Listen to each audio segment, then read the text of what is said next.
Hello, bienvenue à l'atelier. Aujourd'hui, on va s'occuper de changer les freins à tambour. Donc, c'est juste de changer les flasques de frein arrière sur la Kawasaki ER5. Donc, ça va être les différents contrôles et le changement de ces flasques de frein arrière. Tu viens déposer donc le petit écrou ici qui permet de relier le mécanisme de frein de la pédale de frein et le frein arrière. Donc, tu as juste à dévisser. Tu vois, tu peux prendre une clé, moi je fais à la main si tu as assez de force. Mais tu vois, sinon après tu peux t'aider, regarde si c'est trop difficile, tu pousses le mécanisme un petit peu, tu vois, tu viens dévisser comme ça. Voilà, tu récupères donc l'écrou. Après, tu tires un petit peu, comme ceci, voilà, ça va tomber. Donc si tu as peur de perdre le ressort, ainsi que, je sais pas comment ça s'appelle, ces petites goupilles qui permettent de tenir la tige filetée. Tu repositionnes le ressort, le guide, voilà, qui permet de mettre la tige filetée, et tu replaces ton écrou sur le système. Comme ça, tu es sûr de rien perdre. Voilà. Et tu laisses poser par terre, ça risque rien. Tu vas enlever le système qui maintient en fait dans ton tambour dans une position fixe. Que si en fait si tu n'as pas cette barre qui tient ton tambour, bah, quand ta roue elle tourne, ton tambour tourne aussi et c'est compliqué de freiner. Donc en fait tu déposes la goupille. Des fois ça s'enlève avec la main, hein. Ça dépend. Hop. Voilà, donc tu déposes la goupille. Voilà, en même temps tu te cognes et tu te fais saigner. Avec une douille de 14, tu déposes l'écrou.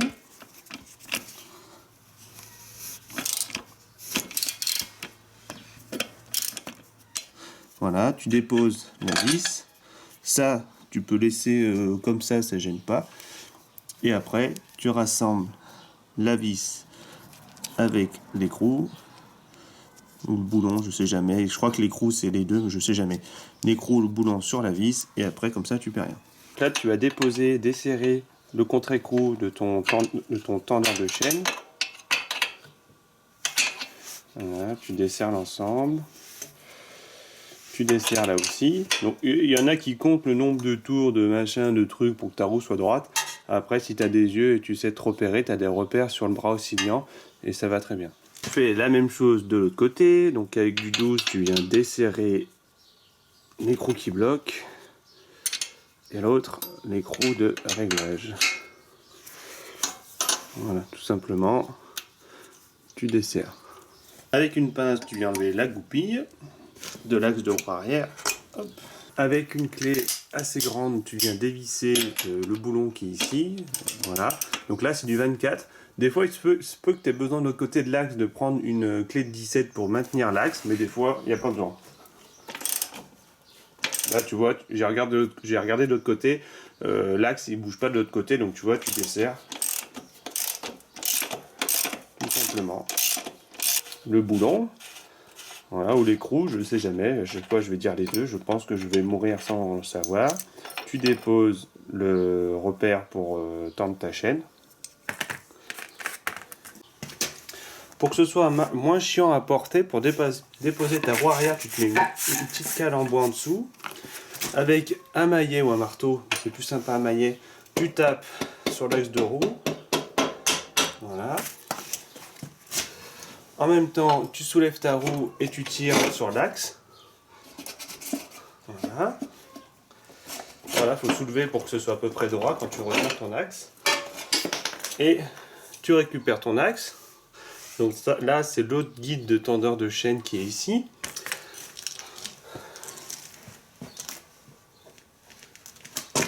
Ce qui a roulé de l'autre côté, c'est une entretoise. Tac. Et tu déposes ta chaîne coupée comme ceci et tu retires ta roue par l'arrière. Et attention, ici tu as une autre entretoise. Donc là en fait avec la graisse elle est collée, donc tu peux la laisser en place comme ça tu la perds pas. Tu viens déposer ta flasque de frein arrière, donc en fait tu as juste à tirer dessus. Ensuite, pour le tambour arrière, ce que tu dois contrôler, donc en général, quand tu déposes ta flasque de tambour de frein arrière, tu regardes l'état général, c'est pas rouillé. Ici, tu peux déglacer, poncer un petit peu. Tu regardes son état, l'état des ressorts. Et surtout, ce qui est intéressant de voir, c'est l'épaisseur de ta garniture. Donc la garniture, c'est ce qu'il y a au-dessus, c'est ce qui vient frotter et s'user dans le moyeu interne de ta roue arrière. Ou roue avant si c'est roue avant. Et là ici ils disent ce qui est intéressant c'est de mesurer cette épaisseur de garniture sur différents points et la tolérance minimum c'est 1,9 mm en millimètres. Et là je suis à, là j'ai 3 mm là ici là, j'ai 2,5, là ici j'ai 3 et là ici j'ai 3. Donc je peux partir, là tu vois par contre ici au minimum, tu vois là je prends au minimum, j'ai 2 là, tu vois, j'ai 2. Voilà, donc quand tu mesures à différents points en fait de ta garniture, tu peux te dire bon bah allez, soit je la remonte celle-ci et je fais attention au bout de 5000 km, mais vu que j'ai un projet piste avec cette moto, je préfère y changer pour repartir sur quelque chose de plus, sur du plus long terme, tant que j'y suis dans cette vérification. Après, si toi tu es dans les tolérances sur les différentes endroit de ta garniture et que tu as plus de 2 mm, quoi, vu que c'est 1,9 mm, et bah, tu peux te supposer remettre cette garniture en place, la nettoyer, la déglacer et à recontrôler au bout de 6000 à 12 000 km. Quand tu veux changer tes garnitures de frein arrière à tambour, donc en fait tu regardes tout simplement que ce soit le même modèle, tu vois, que ça corresponde bien, que ta garniture que tu vas installer va être propre, voilà. Normalement il n'y a pas besoin de passer de produit, là je pense pas qu'ils mettent de produit de stockage, mais si tu veux tu peux mettre un nettoyant frein dessus pour que tu sois tranquille, mais en général c'est comme un peu, si tu veux, c'est pas comme les disques de frein, voilà, en général c'est comme les plaquettes, tu n'as pas besoin de dégraisser ta garniture. Alors, pour l'enlever, c'est tout simple. En fait, tu passes un tournevis plat dedans, dans la fente, et tu viens faire bascule dessus, tout simplement. Voilà. Tu vois, tu bascules, ça fait ça. Hop, tu vois, ça c'est basculé. Tac, tac, tac. Voilà. Et tu récupères tes anciennes garnitures avec les ressorts. Donc tu repères le sens, tu vois, de toute façon tu peux pas te tromper, tu as un côté plat qui va et un côté rond et creux. Et là pareil, donc tu vois le côté rond et creux, enfin rond ça va là, et le côté plat ça va sur ce côté-là, quoi. Et après pareil, là, bah, tu viens le nettoyer le tout avec un nettoyant frein pour repartir sur du propre. Tu viens prendre ta nouvelle flasque, ta flasque de frein, ton nouveau tambour, donc la partie plate sur la partie plate ici, la partie avec la partie ronde. Juste tu veilles avant que voilà ici ton levier soit pas mis à l'envers. Voilà, donc en général c'est vers le bas.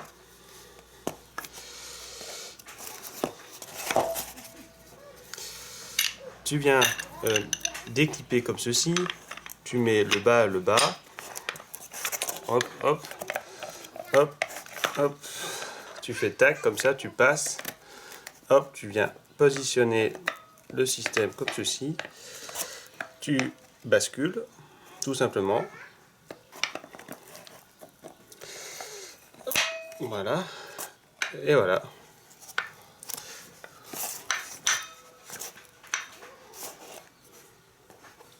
Donc là, ici, tu vois que c'est mal mis. Donc il faut que, avec le tournevis, tu viens bien mettre le système en place. Donc tu fais attention de ne pas te pincer le doigt. Voilà. Juste le petit coup de tournevis qui vient mettre en place ton système. Et là, tu as pu changer ton frein à tambour facilement. Voilà. Tu n'as pas besoin de forcer en fait. Hein. Juste de faire levier, ça suffit. Tes ressorts, ils vont pas péter. Tu vas pas te les prendre dans la tronche. C'est fait pour. Et après, tu vérifies que ça, ce soit bien vers le bas. Effectivement, tu vois ici, là où le contrôle de l'usure de commencer. Après ça, en fait, c'est du gadget. Hein. Tu peux dévisser là et remettre là. Moi, je m'en fiche. Je sais que j'ai mis une flasque de frein neuve. Tu viens repositionner ta flasque comme ceci. Voilà, c'est tout. Tu retournes ta roue. Tac. Ensuite, tu passes ta roue vers le bras oscillant. Voilà. Je suis désolé, j'utilise des mauvais termes sur certaines choses, mais je fais tellement ça en plus du travail, j'ai du mal à emmagasiner le vocabulaire, donc bref. Tu passes la chaîne par-dessus, donc ça c'est la vieille chaîne, on verra pour mettre la nouvelle après. Donc ici tu vois, j'ai l'entretoise côté gauche, je peux remettre l'entretoise côté droite. Donc quand tu vas remettre ton axe de roue, ça c'est l'entretoise qui va à droite. Là ici tu as le système pour te repérer et l'axe de roue. Donc tu commences par la droite, tu mets à droite. Voilà. Tu places l'entretoise ensuite. Tu fais passer ensuite l'axe dans l'entretoise et dans le guide chaîne. Voilà. Tu peux t'aider du maillet pour taper de l'autre côté. Et voilà, tu as remis ta roue sur son bras oscillant. En attendant, tu vas pouvoir remettre le système pour repérer en fait la tension de ta chaîne dans le bon sens. Voilà. Tac, tac, tac, tac. Comme ceci, voilà. Tu remets la rondelle, l'écrou, le boulon, je ne sais jamais. Ici, la vis qui maintient qui guide en fait le tambour, tu la vises à 34 Nm et tu penses bien à remettre la goupille à l'intérieur. Hop, clac. Ensuite, pour régler ta molette de réglage de pédale de frein arrière, en fait, il faut que tu règles pour que ta roue tourne librement. Voilà, qu'il n'y ait pas trop un léger frottement, mais sans plus. Et ensuite, quand tu freines, que ça réponde une sortie de boîte, on va venir régler la tension de ta chaîne. Donc moi, ce que j'ai fait sur le R5 à l'arrière, je me suis basé sur un repère, donc 3.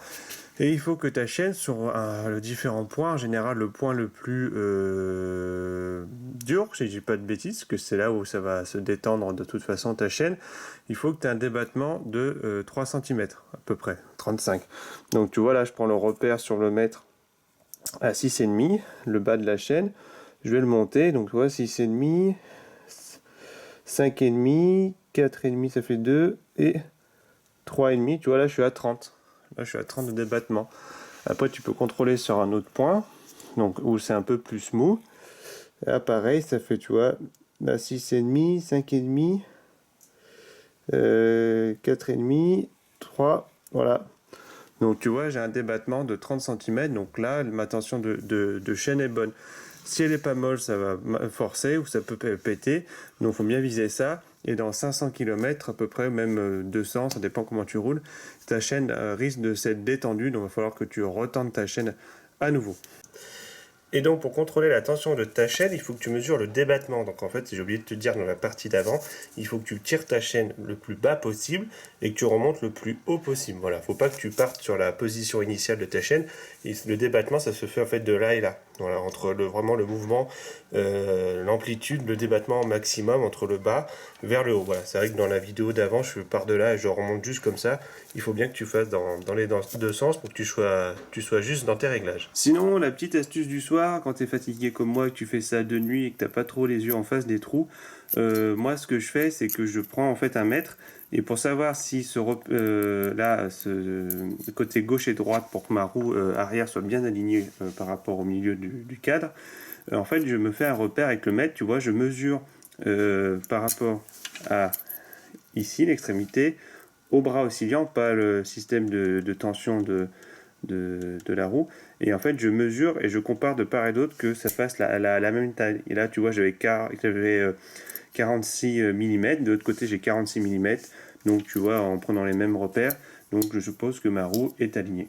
Et si tu as besoin donc d'agir sur la tension de ta chaîne, donc là ici cet écrou là tu t'en fous, tu le desserres à fond parce que c'est un contre-écrou de serrage, c'est celui-ci. Donc en fait plus tu vas le serrer, plus ça va tirer sur ta roue, donc plus ça va tendre, plus tu vas desserrer et plus tu pourras en fait enfoncer la tige, en fait ça va s'enfoncer et donc tu pourras détendre ta roue. Donc en fait il faut que tu joues là-dessus. Avant de serrer ta roue, faire un serrage final de la clé dynamométrique, en fait tu mets un tournevis que tu veux, pour pas non plus jusqu'au bout, mais pour pouvoir retendre un petit peu ta chaîne, parce que quand tu vas serrer, des fois ça a tendance à se détendre. Donc l'axe de roue arrière se serre à 100 Nm. Voilà, hop. Voilà. Et après, on va revenir remettre la goupille. Tu enlèves ton tournevis. Voilà, tout simplement, tu remets la goupille en place. De part et d'autre, tu viens resserrer le contre-écrou, ici, donc c'est du 12. Tout simplement, tu serres histoire que ça tienne. Hein. Donc tu fais pareil à gauche et tu fais la même chose à droite.